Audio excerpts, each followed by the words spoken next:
طلع البدر علينا من ثنيات الوداع وجب الشكر علينا ما دعا لله داع أيها المبعوث. بسم الله الرحمن الرحيم الحمد لله رب العالمين والصلاة والسلام على رسولنا محمد وعلى آله وصحبه أجمعين أما بعد. Alloh taolodan tavfiq so'rab bugundan boshlab yana bir kitobdan dars qilishlikni boshlaymiz inshaalloh. Boshlamoqchi bo'layotgan kitobimiz Ma'alimus Sunnatin Nabawiyya, Nabaviy sunnat belgilari deb turib nomlangan. Kitobning nomidan o'zi ko'rinib turibdi, ya'ni bu hadis kitobi. U 14 ta eng mashhur, eng mo'tabar hadis kitoblarining xulosasi. Bu boshlamoqchi bo'layotgan kitobimizning muallifi Shayx Solih Ahmad Ash-Shami, ya'ni shomlik ulamolardan. Bu kitobni boshlashdan oldin o'quvchilar bir qator mana shu muallif haqida qisqacha izlanib, o'rganib, o'qib ko'rishsa foydali bo'ladi inshaalloh. Chunki har bir kitobga kirishlikdan oldin ana shu kitobni muallifi haqida tanishib o'tilsa yaxshi bo'ladi. Shuning uchun mana shu muallif haqida ham, Shayx Solih Shami haqida ham qisqacha o'zingizlar internetdan o'qib bilib olsanglar yaxshi bo'ladi. Keyin bu kitob o'zi 3 mujalladdan, 3 juzdan iborat va kitobimizning avvalida shayx mana shu kitob haqida muhim bir muqaddimalar bergan va ana shu muqaddimani biz qisqa xulosasini o'qib o'tamiz inshaalloh. Undan keyin kitobga kirishamiz. Bismillahirrohmanirrohim. Al-ihda ila kulli muslimin va muslimatin uhdi hadhihi al-ma'alim. Shayx Solih Shami aytibdilarki, hadiya.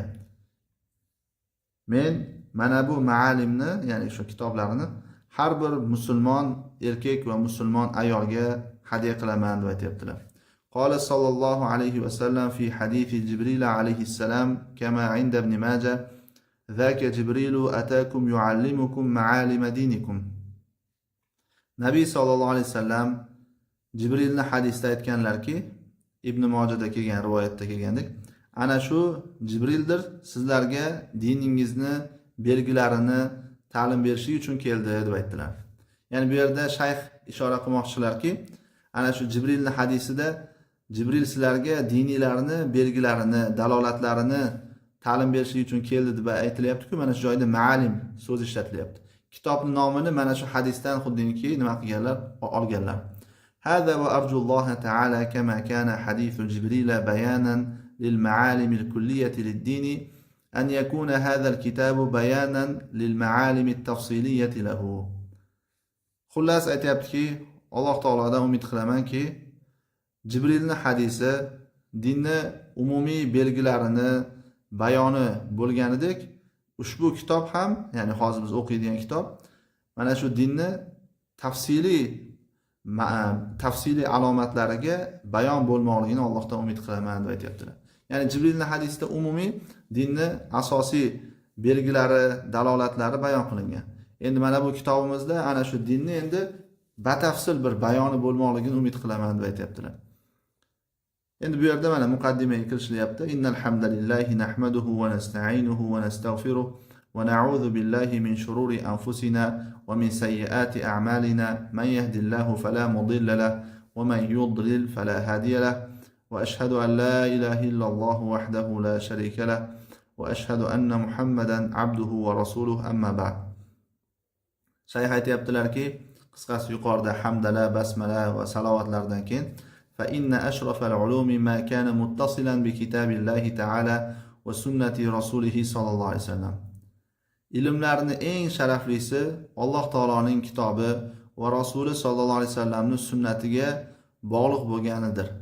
Ya'ni ilmlarning eng sharaflisi qaysi? Ilmlar turi ko'p, lekin ana shu ilmlarning ichida eng sharaflisi, eng ulug'i bu Alloh taoloning kitobi, Qur'oni Karimga va Rasululloh sallallohu alayhi vasallamning sunnati, hadis shariflariga tegishli bo'lgan ilmdir.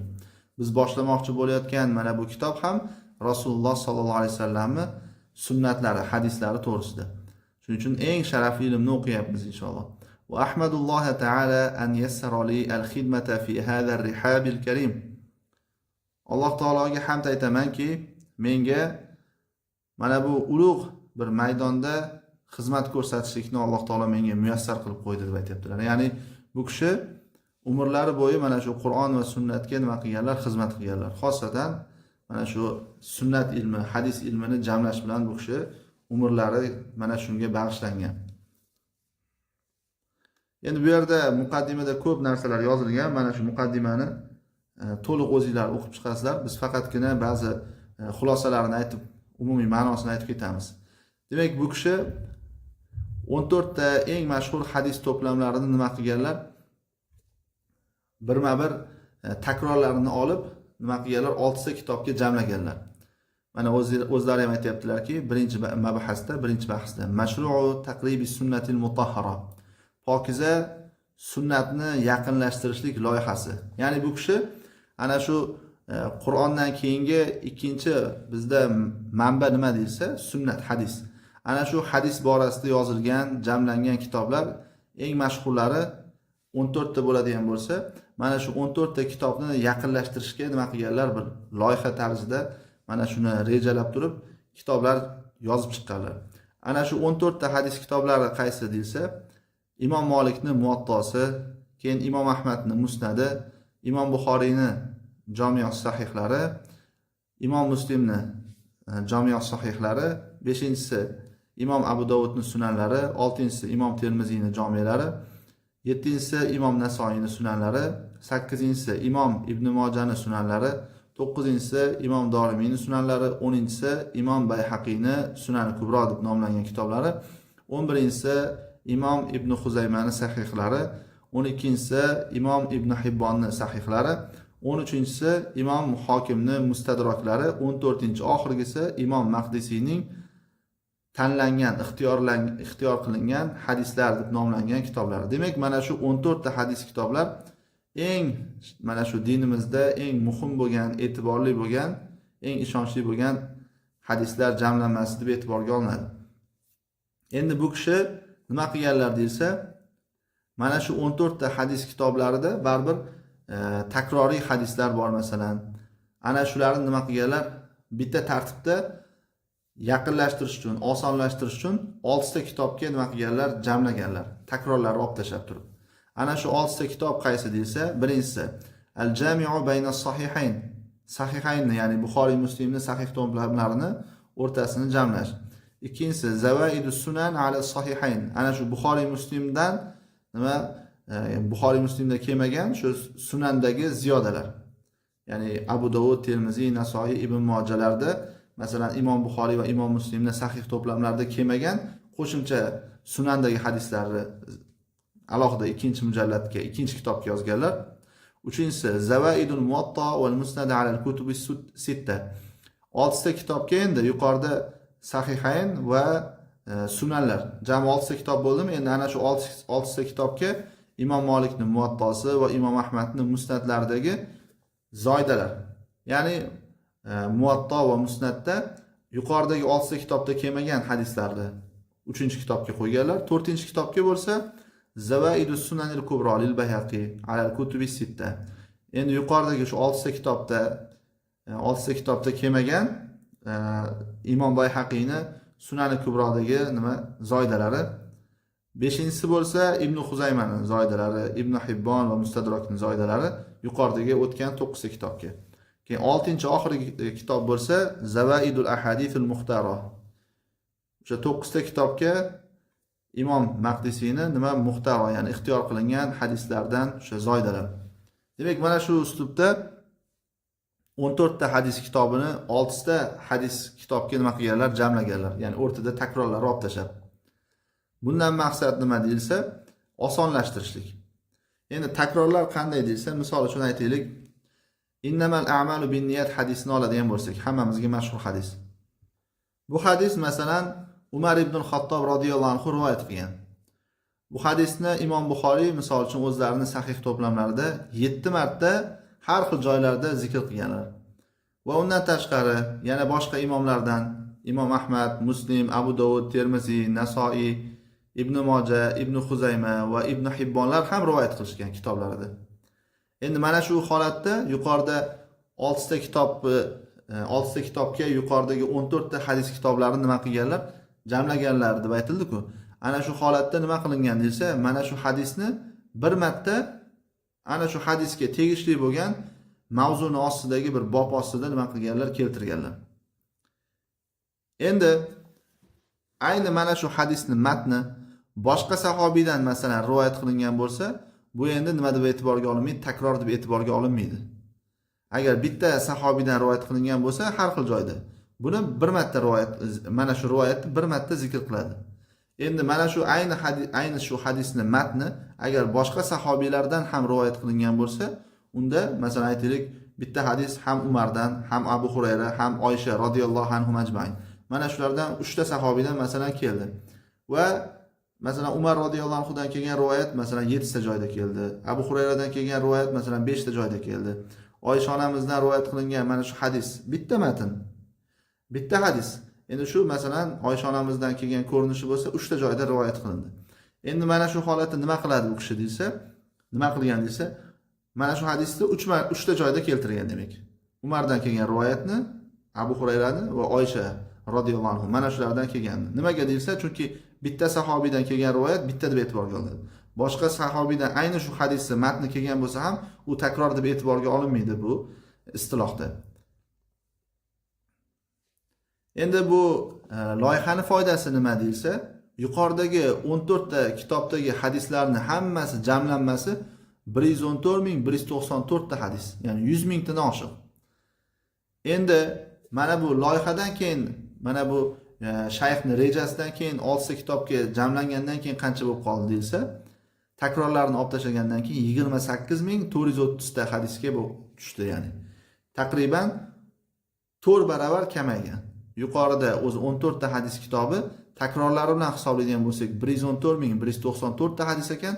Endi takrorlarini olib tashlagandan keyin 28430 taga tushgan. Ya'ni 4 barobar kamaygan taqriban. Endi bu talib ilmga ancha-muncha ishni nima qilgan, yengillashtirib bergan. Va undan tashqari mana shu 6 ta kitobda aytilyaptiki, bitta manhaj asosida nima qilingan, tartiblangan ham. Takror ham olib tashalgan va undan tashqari bitta manhajda, bitta uslubda nima qilingan, tartiblab yozilgan kitob. Unda maqsadlar bo'lsin, kitoblar, fasllar, boblar bo'lsin, bir xil raqam ostida ketgan. Bu endi bahs qiluvchiga juda ham ishni osonlashtirib beradi va undan tashqari vaqti ham ancha qisqaradi. Endi bu 14 ta hadis kitoblari to'g'risida albatta ulamolar juda ham ko'p maqtovlar aytishgan. Mana bu yerda mana maqtovlarni bergan Imom Navaviy nima deb aytgan va undan boshqa ulamolar, mana shularni ham o'zingizlar o'qib qo'yasizlar inshaalloh. Har bir kitob yuqorida o'tilgan, zikr o'tilgan 14 ta kitobning har biri, Imom Buxoriyning sahih to'plamlari bo'lsin, Imom Muslimning sahih to'plamlari bo'lsin, yoki sunanlar Abu Dovud, Termiziy, Nasoiy, Ibn Mojalarniki, yoki Imom Ahmadning musnadlari bo'lsin. Bular hammasi juda ham maqtalgan kitoblar. Eng mo'tabar, eng muhim kitoblar deb e'tiborga olinadi. Demak, Shayx Solih Shami bu kishi birinchi nima qilgan ekan? Uzoq yillar davomida mana shu 14 ta hadis kitoblarini takrorlarini olib tashlab, bir xil tartibda nima qilgan ekan? 6 ta kitobga jamlagan ekan demak. Va 14 ta hadis kitobidagi hadislar soni taqriban 4 barobarga kamaygan. Va bir xil tartibda bo'lganligi uchun ana shu 6 ta kitob, 6 ta silsilada. Ana shunda demak, bir xil tartibda bo'lganligi uchun bahs qiluvchi talib ilmga juda ham osonlashgan. Endi biz yuqorida 6 ta kitobni o'qimaymiz bu kitobda. Bu boshqa kitoblari. Lekin nimaga uni birinchi o'qiyapmiz? Yuqoridagi bu narsalarni nimaga aytib o'tyapmiz? Chunki ana shu 6 ta kitobga jamlaganlar, undan keyin mana shu 6 ta kitoblarni bitta kitobga jamlaganlar. Ya'ni hozir biz o'qiydigan kitob, ya'ni Ma'alimus Sunnatin Nabawiyya, mana shu 6 ta kitobni bitta kitobga jamlanmasi deb e'tiborga olinadi. Yuqoridagi 6 ta kitob bu talib ilmga yengillashtirishlik uchun. Endi hozirgi biz o'qiydigan kitobda bo'lsa, ana shu 6 tani, ya'ni 14 ta 6 ta kitobga ko'chirildi, takror olinib, keyin 6 tani bo'lsa bitta kitobga jamlagan bu shayx. Mana bu o'qiydigan kitobimiz ana shu 6 tani bittaga jamlangan holati, xulosasi.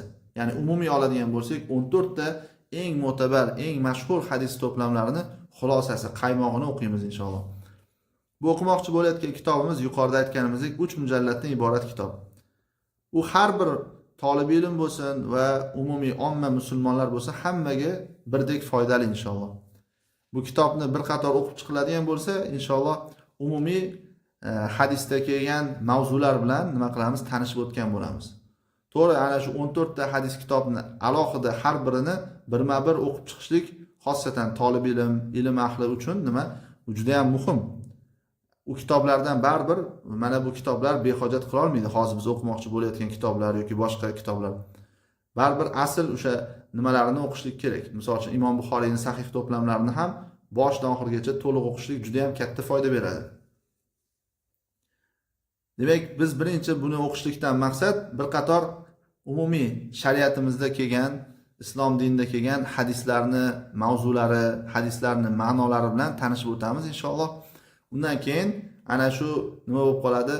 Bir asos bo'lib qoladiki, keyingi Imom Buxoriyning sahih to'plamlari, undan keyin Imom Muslimning sahih to'plamlari, boshqa sunanlar, musnatlar, ana shularga birma-bir chiqishlik uchun bu demak nima qiladi? Bir poydevor vazifasini bajaradi. Demak, biz hozir o'qimoqchi bo'layotgan kitobimizda Ma'alimus Sunnati Nabaviyyada yuqorida aytildiki, uni 14 ta kitobni 6 ta kitobga takrorlarini olib tashlab, bitta tartib bilan jamladik deb aytdi shayx. 114.194 ta hadis 28.430 taga kamaydi. Ya'ni 4 baravarga kamaydi. Va mana shu 6 ta kitoblari 22 mujalladdan iborat. Endi bu ham e'tibor bersak juda ham katta hajmi. Bu endi talib ilmlarga lekin baribir ancha ishni yengillashtirgan. Endi bu har bir musulmon kishiga to'g'ri kelmaydi. Oddiy avom kishi bunaqa 22 mujalladli kitob o'qiy olmaydi. Shuning uchun shayx endi mana shu 6 ta kitob, 22 mujalladdan iborat 6 ta kitobni endi bitta kitobga nima qilganlar? Ko'chirganlar. Yana ham takrorlarini olib tashab. Endi qanday qilib o'zi yuqori takror olib tashaganman deb aytuvdilar-ku desa, yuqorida istilohdagi takrorni olib tashaganlar.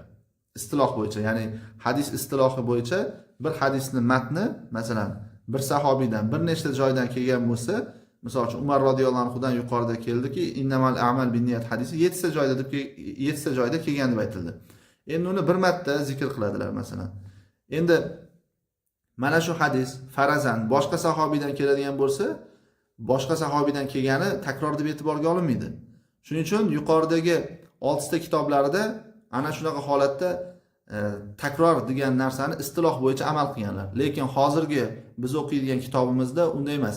Asosiysi ma'noga qaratganlar. Ya'ni sahobiydan nechtasidan kelganiga emas, balki ana shu ma'no bir nechta sahobiydan kelgan bo'lsa ham, bu o'z takror deb e'tiborga olinmasa ham, lekin baribir ma'no takrorlanyapti-ku. Shuning uchun nima qilyaptilar?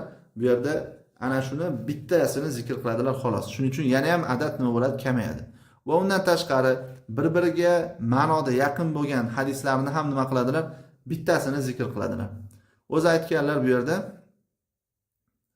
mana bu hozirgi o'qiydigan kitobimizda qanday hadislarni nima qilganlar, ko'chirganlar, tanlaganlar deyilsa, asosan ikkita talabga javob beradigan hadislarni keltirganlar. Birinchidan, ikkita talabni o'zlariga shart qo'yib olganlar. Birinchidan, bahs qilgan paytda biror bir bobda, biror bir mavzuda mavjud bo'lgan hukmlarni barchasini o'z ichiga olishlik.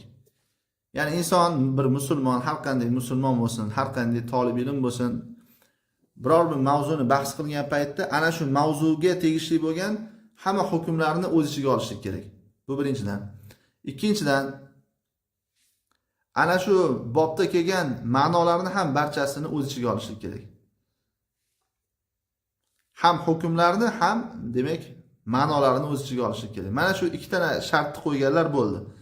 Shuning uchun mana shu narsani e'tibori bilan ko'plagan hadislarni nima qilganlar? Bunda keltirmaganlar. Balki masalan aytaylik, bir hukm uchun yoki biror bir ma'no uchun o'nlagan hadis kelgan bo'lsa, uni ana shu ma'noni, ana shu hukmni bizga yetkazib bera olishi uchun yetarlicha bo'ladigan hadisni keltirganlar. Masalan, bitta mavzuda o'nlagan hadis kelgan bo'lsa, lekin 3 ta 4 tasini keltirsa, ana shu o'nlagan hadisdagi ma'no kelib chiqadigan bo'lsa, 3-4 tasini keltirganlar xolos. Ya'ni bir-biriga ma'noga yaqin yoki ma'noda bir xil bo'lgan yoki istilohdagi takroriy bo'lgan hadislarni tushirib turib, yetarlichasini, ya'ni umumiy olganda biror bir mavzuda bizga bir ma'noni, hukmni yetkazib bera oladigan darajadagisini nima qilganlar, berganlar. Shuning uchun ham xulosa deb aytilyapti-da.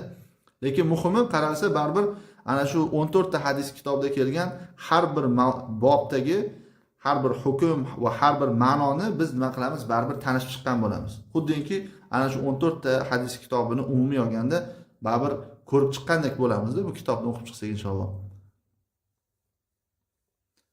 Keyin mana shunaqa qilib kamaytirilganda qancha bo'ldi desa 28430 ta hadis 3921 taga demak mana shu songa yetib kelgan demak.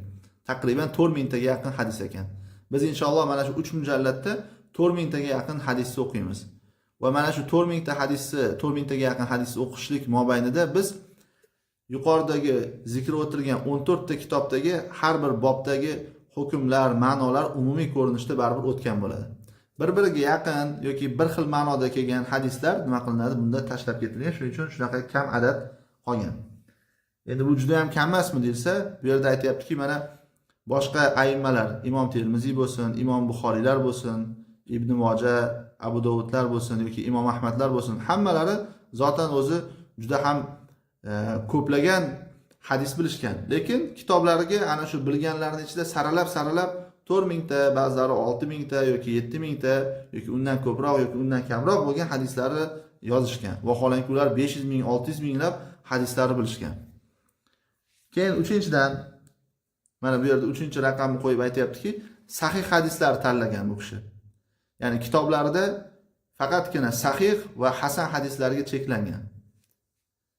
O'zi amal qilinadigan hadislar ham mana shu sahih va hasan darajadagi hadislarga amal qilinadi.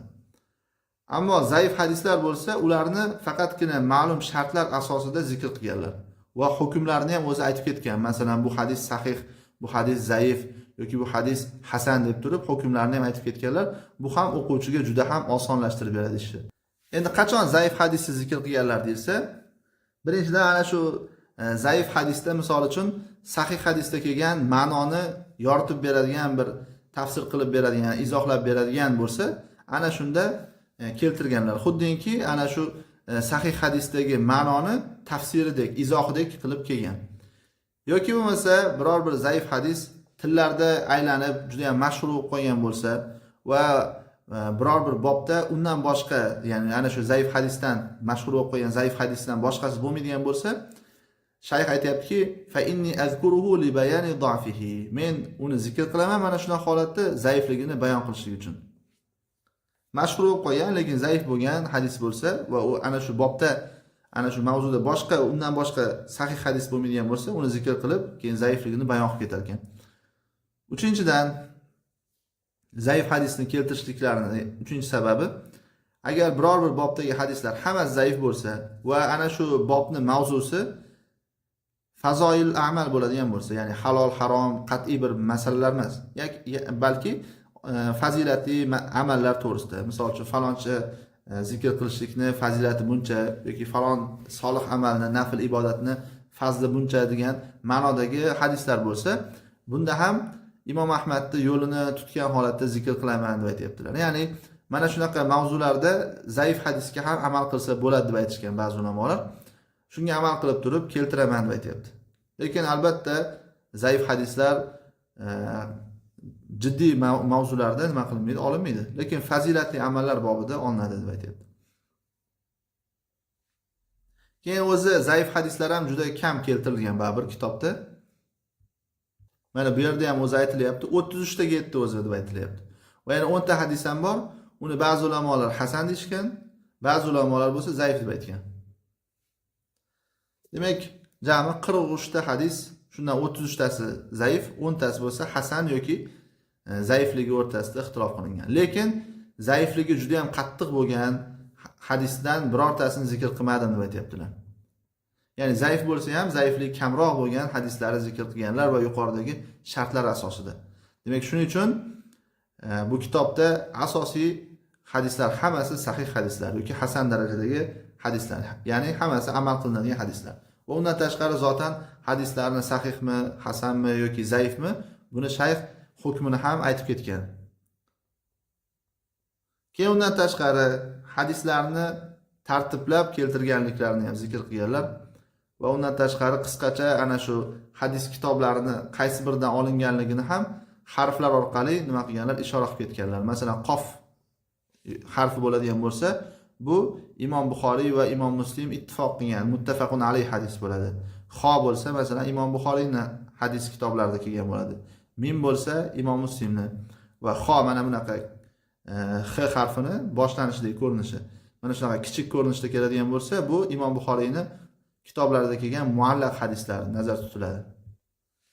Endi muallaq hadis nima degani deyilsa, mana shuni ham ishora qilib o'tib ketsak, muallaq degani bu mustalahul hadis ilmida beriladi, ya'ni hadis ilmlari fanida.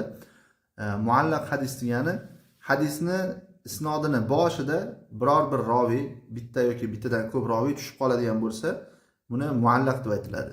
Ya'ni muhimi Imom Buxoriyning muallaqotlari degani ana shu hadis to'plamlarida, sahih to'plamlarida muallaqotlari bor. Ana shu o'zlaridan Nabiy sallallohu alayhi vasallamgacha sanad muttasil, uzluksiz bo'lmaydigan bo'lsa, sanadda ba'zi roviylar tushib qoladigan bo'lsa, u Imom Buxoriyning muallaqotlari deb aytiladi. Endi muallaqotlar ham bir qancha taqsimotga bo'linadi, uni inshaalloh o'zini o'rnida aytiladi.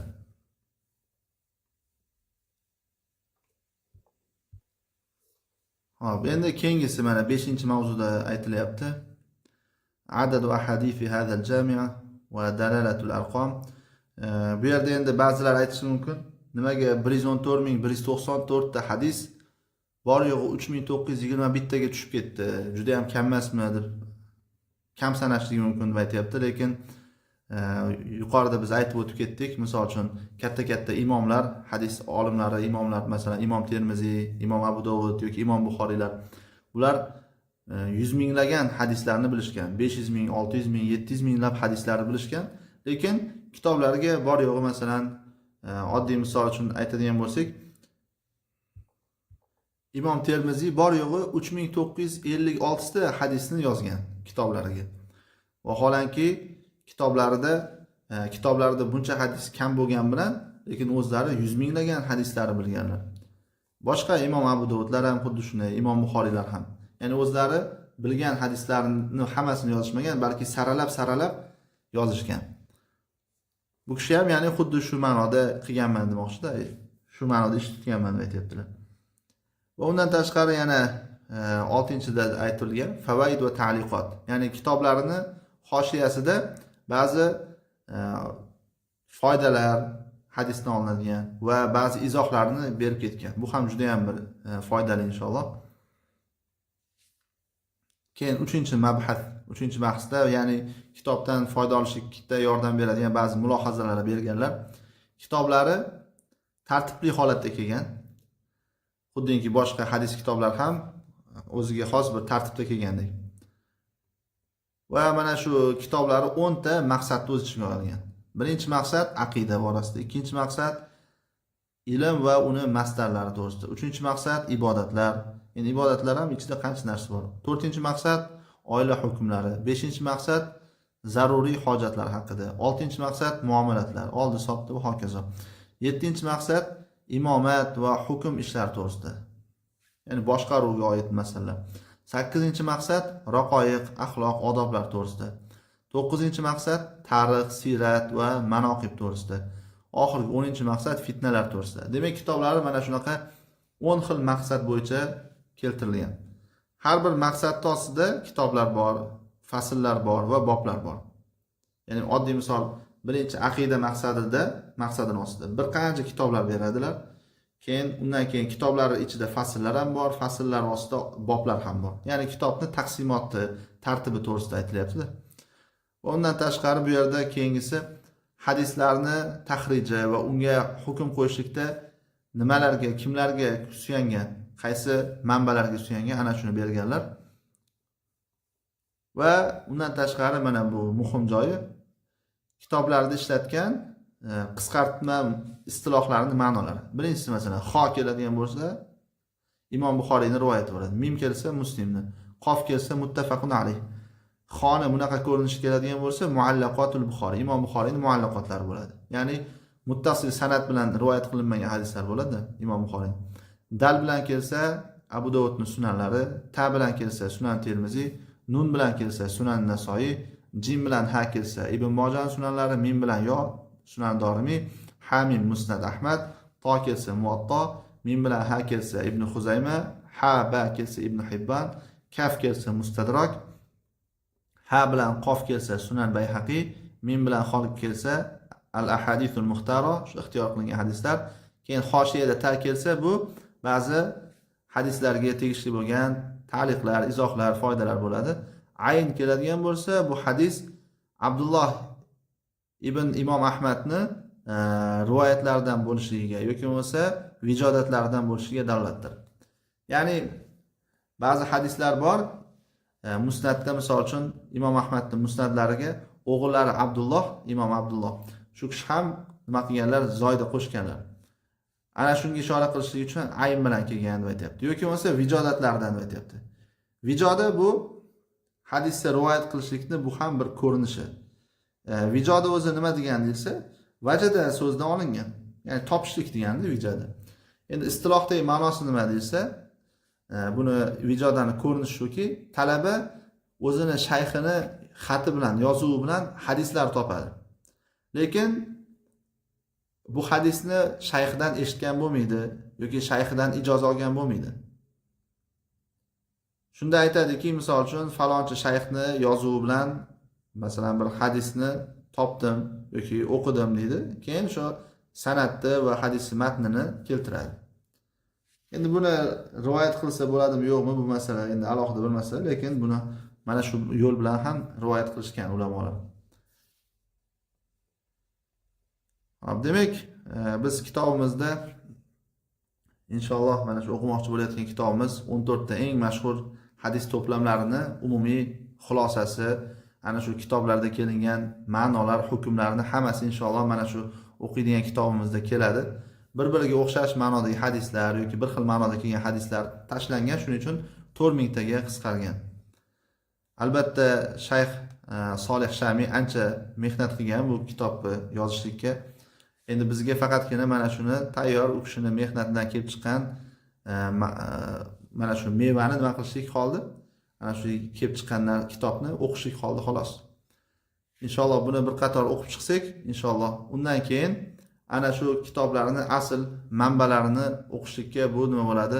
Bir muqaddima, poydevor tarzda bo'ladi.